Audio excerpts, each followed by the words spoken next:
Right, okay, my name is Jennifer Moss and I'm talking about the domino effect, lessons learned from the music industry. And it's about creative content and why companies whose business models are based on creative content really need to rethink some of their models. And it's not moving forward. Okay.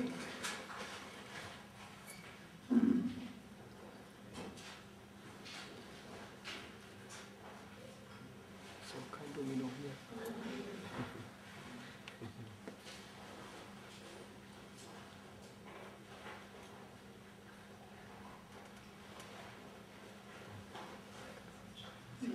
It's failing me. Right. Okay, grocery industry exists of 4 major labels, all part of conglomerates which also do business in other areas such as consumer electronics. You probably all know and remember the Sony Walkman. There's a major label called Sony BMG. So due to these company structures and because they have a total of 80% of the global music market, they have a really great deal of power. The music market, however, is a market which is not endlessly scalable, and the majors are well aware of this. They found out, right here, if you look at the sales numbers of vinyl LPs, you can see that the numbers were increasing until 1989, peaked, and then started to decrease. The labels reacted by introducing a new technological innovation called the CD. Sales increased because customers went out, replaced their old LP collections with the new format. And this was a point at which the industry had to realize that their target group was only so large. So when the sales numbers decreased in 2001, the logical solution would have been to bring in a new format. This actually did happen, but it was introduced by a new industry player called Apple. New player means new licensing contracts, which means I can imagine loss of revenue. So this was a conflict that asked for a solution.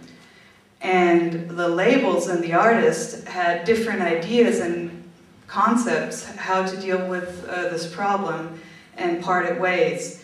The labels went on a crusade of criminal complaints, and the best-known artist solution is probably what Radiohead and 9 Inch Nails came up with. They were both in the position to set up their own sales channel, and they offered their albums as a free, pay-what-you-want download and made a satisfying amount of money. And they reacted to the needs and wishes of this new market. But today I want to talk about the do-it-yourself approach which Amanda Palmer chose to promote her first solo album. This wasn't her first album, so I'll be going back a bit and tell you about her previous music career prior to her solo career. Palmer's band, the Dresden Dolls, had signed a contract with a label and released 2 albums over the period of 3 years, selling, as Palmer states, 100,000 copies. This is not very much if you want to live off of that as an artist. So this also led to a public dispute about broken agreements between label and band.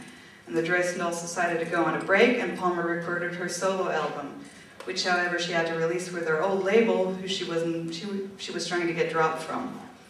So the label road, of course, was the dead-end street. And what do you do as an artist when you've produced an album and you want and need to get it sold because it's part of your income? You get creative and start taking things into your own hand and do it yourself. You start out with online marketing. It's an easy approach, fast word of mouth, viral possibilities, and nearly free. One thing she did was to make a video for each song of her album and released 1 video at a time every 2 weeks on YouTube, up until the day of the album's release date. She then went on a world tour to promote her album. On this tour, the visitors did not only get Amanda Palmer for their money, but also a surprise of 3 additional artists who Palmer herself had booked onto the tour. And she also does a pretty good PR job.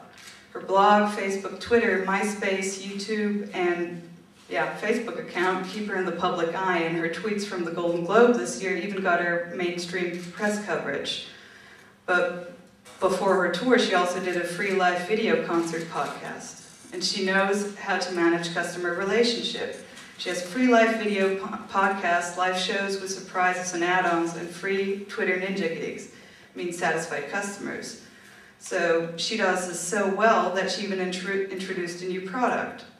It all started on January 11 when Palmer posted this twit pic reading, Miss Cambriel designed doing a quickie stage costume fitting with Evelyn. February 9, Evelyn, apparently conjoined twins, started twittering themselves. On February 10, an article on Spin Magazine showed up and showed the first frontal shot of the twins, and it was indeed Palmer and a fellow musician. And the album release date is on the 30th of March, tour starts in April, and already has 3 sold-out shows in London. So what happened here? An artist, you can see the note here, and a label, the Big Music Factory, decided to do business together. However, at this day and age, if it doesn't work out, the artist has tools and possibilities he needs to basically become his own little music factory.